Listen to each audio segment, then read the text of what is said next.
Inaksyonan na raw ng MTRCB ang kontrobersyal na lubid issue ni EAT host Joey De Leon na binabatikos pa rin hanggang ngayon ng maraming netizens. Lubid, nakakalimutan nyo. Humingi na ng paumanhin ang Eat Bulaga host na si Joey De Leon kaugnay sa kanyang komento sa depresyon na umani ng batikos. Pag-amin ni Joey, mali siya sa kanyang mga nasabi. Dami kasi tao talaga sa suffer ng depression eh. Nagpapasosyalan. Pag mayaman, depression. Pag mahirap, wala nang pag-asa sa buhay. Sa round 1 ng nasabing segment ay kailangan magbigay ng contestant ng 5 bagay na isinasabit sa leeg. Makikitang nahirapan ng contestant mag-isip na isasagot at tanging necklace lang ang nabanggit nito hanggang sa tuloy mabusan na siya ng oras. Lubid, nakalimutan ninyo bulalas ni Joey na may halong pagbibiro. Ano ba yun? May masama ba sinabi dun? Sa video na ito, tatalakayin natin ang insidente at ang mga naging reaksyon ng mga netizens, pati na rin ang posibleng aksyon mula sa MTRCB. Kaya't huwag natin ito palampasin mga idol. Panoorin ang buong video. Kumusta mga idol, mayroon naman tayong bagong chika sa inyo. Bago yan, welcome sa channel ni Mr. JV. Nagsimula ang lahat noong September 23, 2023, nang maging trending online ang veteranong komedyante na si Joey De Leon. Si Joey ay isang kilalang komedyante at TV host, at sa mga huling araw, siya ay nakatanggap ng kritisismo mula sa mga netizens, dahil sa isang biro na binitawan niya sa noontime show na EAT. Sa nasabing episode ng EAT, may segment na tinatawag na Gimme 5. Sa round 1 ng nasabing segment, ang mga contestant ay kailangang magbigay ng 5 bagay na isasabit sa kanilang leeg.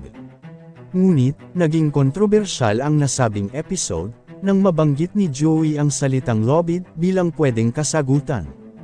Marami sa mga netizens ang nag-react na ito ay sensitibong salita dahil ang lobid ay may koneksyon sa paksa ng suicide o pagpapakamatay. May mga netizens na nagpahayag ng kanilang galit sa biro ni Joey. May mga nagsabing ito ay hindi tamang joke, lalo na para sa mga taong may karanasan sa pagkawala ng mga mahal sa buhay dahil sa pagpapakamatay. Sa ngayon, marami sa mga post tungkol kay Joey sa social media platform, sa X ang dating Twitter. Kasabay nito, marami rin ang naglalakas loob na magpahayag ng kanilang saloobin, ukol sa kontrobersyang ito. May mga netizens din na nagtatanong, kung may gagawin ang MTRCB ukol dito, lalo na't kamakailan lang ay nagdesisyon silang ipatawag ang mga host, ng rival noontime show na It's Showtime, dahil sa isang insidente. Ang insidenteng ito, ay nauugma sa naging pagpapataw ng 12 days suspension ng MTRCB, sa It's Showtime. Ito ay nagdulot ng kontrobersya at akusasyon ng selective censorship, mula sa ilang tao. May mga nag-aakala, na mayroong bahid ng politika sa mga desisyon ng MTRCB, lalo na't anak si Lala Soto, ng kilalang comedian at turned politician, na si Tito Soto, ang co-host ng EAT. Ito ay naging pangunahing dahilan, kung bakit marami ang naghihintay, kung may aksyon bang gagawin ang MTRCB, ukol sa isyu ni Joey De Leon. Ang mga netizens ay nagpahayag ng kanilang opinyon ukol sa isyu.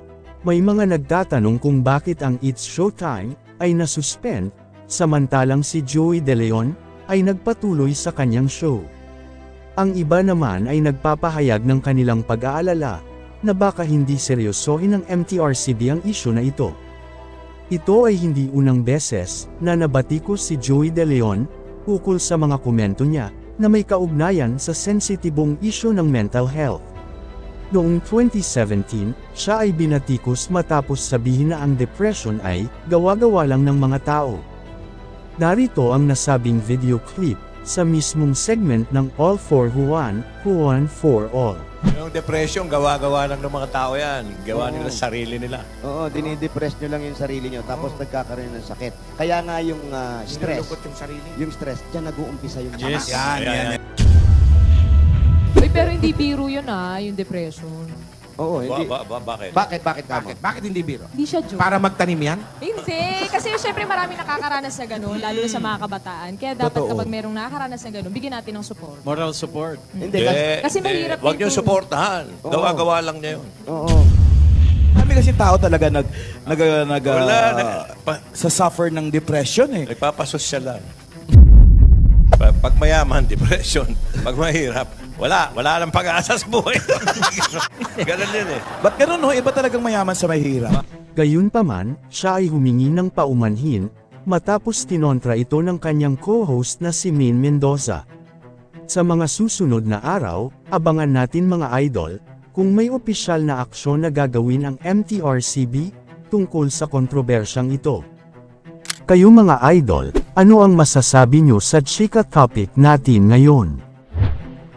At syempre bago tayo magtapos sa ating video, ay inaanyayahan ko kayo na mag-like sa ating Facebook at mag-subscribe na rin sa YouTube, dahil malaking tulong na ito sa pag-grow ng aking channel, upang mas lalo pa ako na magsipag sa pag-upload ng mga videos na kagaya nito. Hindi naman ako nagmamakaawa sa inyo mga idol, pero sana maawa na kayo.